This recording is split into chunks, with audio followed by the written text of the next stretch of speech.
Class 10वीं के विद्यार्थी है जो 2022 में एग्जाम देंगे, वो सभी के लिए हम फिजिक्स का पहला चैप्टर प्रकाश का परावर्तन तथा अपवर्तन के सारे ऑब्जेक्टिव जितने VVI क्वेश्चन बन रहे थे सभी का आज डिस्कस करेंगे।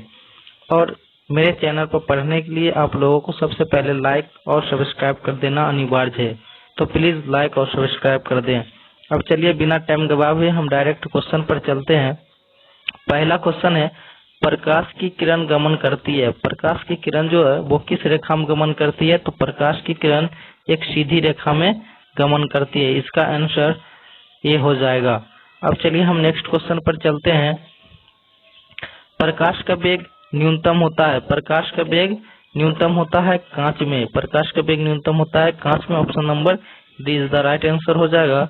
अब चलिए तीसरा क्वेश्चन पर चलते हैं। मोटर गाड़ी चालक के सामने कौन सा लेंस लगा होता है? इसके सामने मोटर गाड़ी चालक के सामने कौन सा लेंस लगा रहता है? इसका आंसर हो जाएगा उत्तल दर्पण। अब चलिए हम नेक्स्ट क्वेश्चन पर चलते हैं। चौथा क्वेश्चन है, मोटर कार के हेडलाइट में किसका प्रयोग होता है? मोटर कार जो है का हेडलाइट जो होता है उसमें किसका प्रयोग होता है? तो उसमें अवतल दर्पण का प्रयोग होता है। अब चलिए हम पांचवा क्वेश्चन पर चलते हैं। इसमें कह रहा है समतल दर्पण द्वारा बना प्रतिबिंब कैसा होता है? समतल दर्पण द्वारा जो प्रतिबिंब बनता है वो वास्तविक प्रतिबिंब बनता है। क्वेश्चन पर चलते हैं। लेंस की क्षमता का ऐसा मात्रक क्या होता है? इसका मात्रक होता है डायोप्टर। ऑप्शन नंबर ए हो जाएगा। अब चलिए हम नेक्स्ट क्वेश्चन पर चलते हैं। आप सभी लोग मेरे चैनल को जल्दी से जल्दी सब्सक्राइब कर लें और लाइक कर दें। प्रकाश की किरण का पथ दर्शाने वाले चित्र को क्या कहा जाता है? जो प्रकाश की किरण जो होता है उसको दर्शाने वाला पथ क्या कहलाता है? इसका आंसर हो जाएगा किरण आरेख कहलाता है। किरण आरेख। प्रकाश की किरण के समूह को क्या कहते हैं? प्रकाश के किरणों के समूह को क्या कहा जाता है? प्रकाश की किरण के समूह को क्या कहा जाता है? ऑप्शन नंबर बी हो जाएगा किरण पुंज कहलाता है। अब चलिए हम नेक्स्ट क्वेश्चन पर चलते हैं। मेरा अगला क्वेश्चन है, उत्तल लेंस की क्षमता क्या होती है? उत्तल लेंस की क्षमता क्या होती है? इसका उत्तल लेंस की क्षमता ऋणात्मक हो जाती है। इसका आंसर राइट हो जाएगा ऋणात्मक। अब चलिए नेक्स्ट अवतल लेंस की क्षमता क्या होती है? अवतल लेंस की क्षमता क्या होती है? तो ये ऋणात्मक हो जाती है। चलिए अब नेक्स्ट क्वेश्चन पर चलते हैं। उत्तल लेंस को क्या कहा जाता है? उत्तल लेंस को क्या कहा जाता है? उत्तल लेंस को क्या कहा जाता है? उत्तल लेंस को अभिसारी लेंस कहते हैं। इज द राइट आंसर हो जाएगा। चलिए नेक्स्ट क्वेश्चन है, अवतल लेंस को क्या कहा जाता है? अवतल लेंस को क्या कहा जाता है? इसका राइट आंसर हो जाएगा अपसारी लेंस कहा जाता है। चलिए अब नेक्स्ट क्वेश्चन है, निम्न में से कौन सा पदार्थ लेंस बनाने के लिए प्रयुक्त नहीं किया जाता है? निम्न में से कौन सा पदार्थ लेंस बनाने के लिए प्रयुक्त नहीं किया जाता है? इसका आंसर हो जाएगा मिट्टी। मिट्टी लेंस बनाने के लिए प्रयुक्त नहीं किया जाता है। अब चलिए हम नेक्स्ट क्वेश्चन चलते हैं। किस दर्पण में हमेशा वस्तु का प्रतिबिंब छोटा होता है? किस दर्पण में वस्तु का प्रतिबिंब हमेशा छोटा होता है? तो उत्तल दर्पण में वस्तु का प्रतिबिंब हमेशा छोटा होता है। अब चलिए नेक्स्ट क्वेश्चन है, किस दर्पण से वस्तु का प्रतिबिंब बड़ा बनता है? तो वस्तु का प्रतिबिंब किस दर्पण में बनता है? तो अवतल दर्पण में वस्तु का प्रतिबिंब बड़ा बनता है। चलिए नेक्स्ट क्वेश्चन है, प्रकाश के परावर्तन के कितने नियम है? प्रकाश के परावर्तन के कितने नियम है? प्रकाश के परावर्तन के मुख्य रूप से 2 नियम है।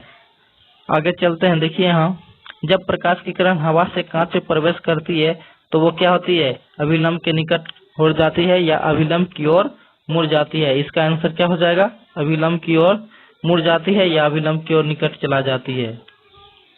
अब चलिए आगे क्वेश्चन देखते हैं। फोटोग्राफी कैमरे का अभिदर्शक क्या होता है? फोटोग्राफी कैमरे का अभिदर्शक क्या होता है? इसका आंसर हो जाएगा उत्तल लेंस। अब चलिए नेक्स्ट क्वेश्चन चलते हैं। साइड मिरर के रूप में प्रयुक्त क्या होता है? साइड मिरर के रूप में क्या प्रयुक्त होता है? उत्तल दर्पण का प्रयोग होता है। अब चलिए आगे अगला क्वेश्चन है, निर्गत किरण एवं अभिलंब के बीच के कोण को क्या कहते हैं? तो इन दोनों के कोण के बीच को निर्गत कोण कहते हैं। अब चलिए मेरा नेक्स्ट क्वेश्चन है, सूक्ष्मदर्शी। सूक्ष्मदर्शी में प्रयोग होने वाला क्या होता है? सरल सूक्ष्मदर्शी में किसका प्रयोग किया जाता है? इसका राइट आंसर हो जाएगा ऑप्शन नंबर डी, उत्तल लेंस हो जाएगा। उत्तल लेंस।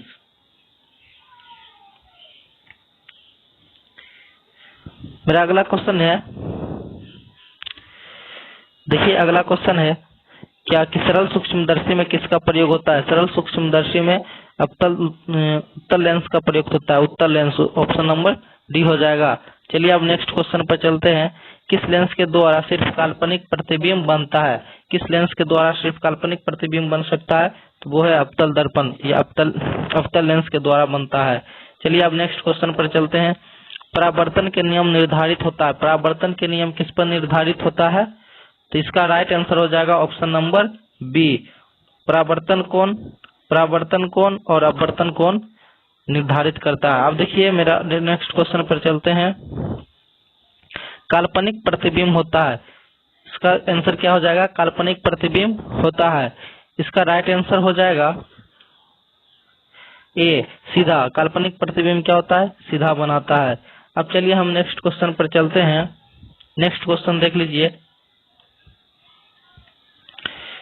लेंस में मुख्य फोकस की संख्या कितनी होती है? तो लेंस में मुख्य रूप से फोकस की संख्या 2 होती है। अब चलिए नेक्स्ट क्वेश्चन पर चलते हैं। सर्च लाइट का परावर्तक सतह क्या होता है? सर्च लाइट का परावर्तक सतह होता है, इसका आंसर हो जाएगा बी, अवतल।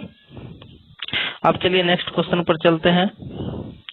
दाढ़ी बनाने में कौन सा दर्पण का उपयोग होता है? जो हाजमा होता है वो दाढ़ी बनाने के लिए कौन सा लेंस का प्रयोग करता है? तो इसका राइट आंसर हो जाएगा क्या? अवतल दर्पण। चलिए अब नेक्स्ट क्वेश्चन। प्रकाश के परावर्तन के कितने नियम हैं? प्रकाश के परावर्तन के मुख्य रूप से 2 नियम होते हैं। अब चलिए नेक्स्ट क्वेश्चन पर चलते हैं। किसी माध्यम के अपवर्तनांक का मान क्या होता है? किसी माध्यम में अपवर्तनांक का मान क्या होता है? तो sin I बटे sin R, स्नेल का नियम आप लोग पढ़े होंगे, उसी में दिया हुआ है। अब चलिए नेक्स्ट क्वेश्चन में चलते हैं। एक उत्तल लेंस क्या होता है? एक उत्तल लेंस होता है बीच किनारों की अपेक्षा बीच में मोटा होता है। उत्तल लेंस क्या होता है? जो बीच में मोटा होता है और किनारों में पतला होता है, इसलिए इसका आंसर हो जाएगा option number C. Next question चलते हैं। अवतल लेंस का अपवर्धन यानी m किसके बराबर होता है? इसका राइट आंसर हो जाएगा option number D, v/u। m के बराबर इसका मान होता है। अब देखिए अब चलते हैं नेक्स्ट क्वेश्चन पर। गोलीय दर्पण में फोकसांतर एवं वक्रता त्रिज्या के बीच संबंध क्या दर्शाती है? r बराबर 2f दर्शाती है। r बराबर 2f हो जाएगा, यह फार्मूला है। चलिए अब नेक्स्ट क्वेश्चन पर चलते हैं। सोलर कुकर में प्रयोग किया जाता है। सोलर कुकर में कौन सा प्रयोग किया जाता है? इसका राइट आंसर हो जाएगा ऑप्शन नंबर ए, अवतल दर्पण का प्रयोग किया जाता है। सोलर जो कुकर होता है उसमें अवतल दर्पण का प्रयोग किया जाता है। अब चलिए नेक्स्ट क्वेश्चन पर चलते हैं। उत्तल लेंस से बना प्रतिबिंब क्या होता है? उत्तल लेंस से बना प्रतिबिंब हमेशा वास्तविक एवं उल्टा होता है। इसका राइट आंसर बी हो जाएगा। अब चलिए नेक्स्ट क्वेश्चन पर चलते हैं। उत्तल लेंस में जब बिंदु f और 2f के बीच रखा जाता है तब प्रतिबिंब कैसा बनता है? तो बड़ा और वास्तविक बनता है। ऑप्शन नंबर ए हो जाएगा। अब चलिए नेक्स्ट क्वेश्चन पर चलते हैं। 2 वक्रीय पृष्ठों से घिरे ठोस माध्यम को क्या कहा जाता है? तो इसे हम गोलीय लेंस कहते हैं। इसका राइट आंसर क्या हो जाएगा? गोलीय लेंस। अब चलिए नेक्स्ट क्वेश्चन पर चलते हैं। वो गोलीय दर्पण जो बाहर की तरफ वक्रित होता है, मतलब थोड़ा सा वक्र के आकार का होता है, उसे हम क्या कहते हैं? इसका राइट आंसर क्या हो जाएगा? इसका राइट आंसर हो जाएगा सी, उत्तल दर्पण। उत्तल दर्पण देखिए बाहर की ओर वक्रित है। अब चलिए नेक्स्ट क्वेश्चन पर चलते हैं। गोलीय दर्पण के परावर्तक पृष्ठ के केंद्र का दर्पण को क्या कहा जाता है? इसका आंसर क्या हो जाएगा? गोलीय दर्पण के परावर्तक पृष्ठ के केंद्र को क्या कहा जाता है? इसका राइट आंसर हो जाएगा बी, ध्रुव। ध्रुव कहा जाता है। अब चलिए नेक्स्ट क्वेश्चन पर चलते हैं। क्वेश्चन क्या है? किसी लेंस द्वारा उत्पन्न आवर्धन का SI मात्रक क्या है? तो इसका आंसर हो जाएगा ऑप्शन नंबर डी हो जाएगा, मात्रक विहीन। अब देखिए अगला क्वेश्चन। लेंस के केंद्रीय बिंदु को क्या कहा जाता है? लेंस के केंद्रीय बिंदु को प्रकाशीय केंद्र कहलाता है, प्रकाशिक केंद्र कहलाता है। चलिए अब नेक्स्ट क्वेश्चन पर चलते हैं।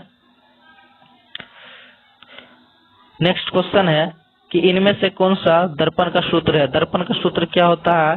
तो दर्पण का सूत्र होता है 1/v प्लस 1/u बराबर 1/f। Option number A right answer हो जाएगा। हम नेक्स्ट क्वेश्चन पर चलते हैं। गोलीय दर्पण का वक्रता केंद्र को किस अक्ष से निरूपित किया जाता है? गोलीय दर्पण का जो वक्रता केंद्र होता है उसे किससे निरूपित किया जाता है? तो सी से। ऑप्शन नंबर ए हो जाएगा। अब चलिए नेक्स्ट क्वेश्चन पर चलते हैं। निर्वात में बोल रहा है, निर्वात में प्रकाश की चाल क्या होगी? निर्वात में प्रकाश की चाल 3 × 10⁸ मीटर पर सेकेंड होता है। ऑप्शन नंबर ए हो जाएगा। अब चलिए नेक्स्ट क्वेश्चन पर चलते हैं। दांत का जो डॉक्टर होता है वो मरीजों के दांतों को बड़ा प्रतिबिंब देखने के लिए किस दर्पण का प्रयोग करते हैं? जो डॉक्टर होते हैं वो दांतों को बड़ा दिखने के लिए कौन सा दर्पण का उपयोग करते हैं? तो अवतल दर्पण का उपयोग किया जाता है। अब चलिए नेक्स्ट क्वेश्चन पर चलते हैं। पतले लेंस की आवर्धन क्षमता होती है वो क्या होती है? पतले लेंस की आवर्धन क्षमता कम हो जाती है। यही में पूछ लेगा। देखिए पूछ लिया अगला क्वेश्चन। अगला क्वेश्चन है मोटे लेंस की आवर्धन क्षमता क्या होती है? तो इसका अधिक हो जाएगा। अब चलिए नेक्स्ट क्वेश्चन पर चलते हैं। अवतल दर्पण के ध्रुव और मुख्य फोकस के बीच रखे बिंब यानी प्रतिबिंब की प्रकृति क्या होती है? इसका राइट आंसर हो जाएगा आभासी एवं सीधा होगा। आभासी एवं सीधा। एक और क्वेश्चन को हम दोहरा रहे हैं। अवतल दर्पण के ध्रुव और मुख्य फोकस के बीच रखे प्रतिबिंब क्या होगी? तो इसका हो जाएगा ऑप्शन नंबर बी आभासी एवं सीधी होती है। अब चलिए नेक्स्ट क्वेश्चन पर चलते हैं। उत्तल लेंस का प्रकाशीय केंद्र और मुख्य फोकस के बीच रखे बिंब का प्रतिबिंब की प्रकृति कैसा होती है? इसका राइट आंसर हो जाएगा आभासी एवं सीधी। अब चलिए नेक्स्ट क्वेश्चन पर चलते हैं। इसमें कह रहा है अवतल दर्पण के मुख्य फोकस पर रखे प्रतिबिंब, अवतल दर्पण के मुख्य फोकस पर रखे बिंब यानी बिंब मतलब वस्तु का प्रतिबिंब की स्थिति क्या होगी? ऑप्शन नंबर सी हो जाएगा अनंत पर। अब चलिए नेक्स्ट क्वेश्चन पर चलते हैं।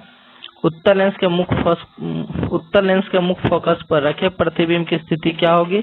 इसका भी आंसर क्या हो जाएगा? अनंत हो जाएगा। एक बात ध्यान दीजिएगा, जो वस्तु फोकस पर रखाएगा वो अनंत पर बनेगा, जो अनंत पर रखाएगा वो फोकस पर बनेगा। बस यही इसका लॉजिक है।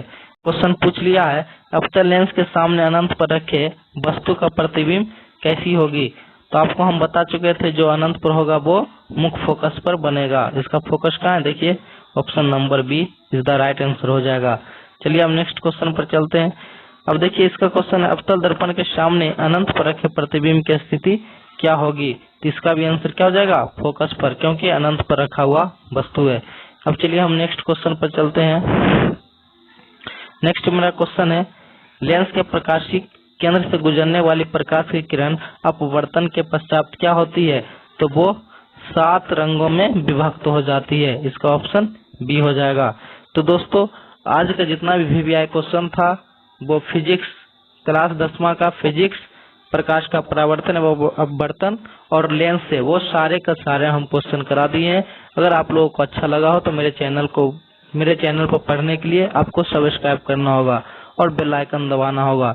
इसी प्रकार हम डेली अपडेट वीडियो देते रहेंगे।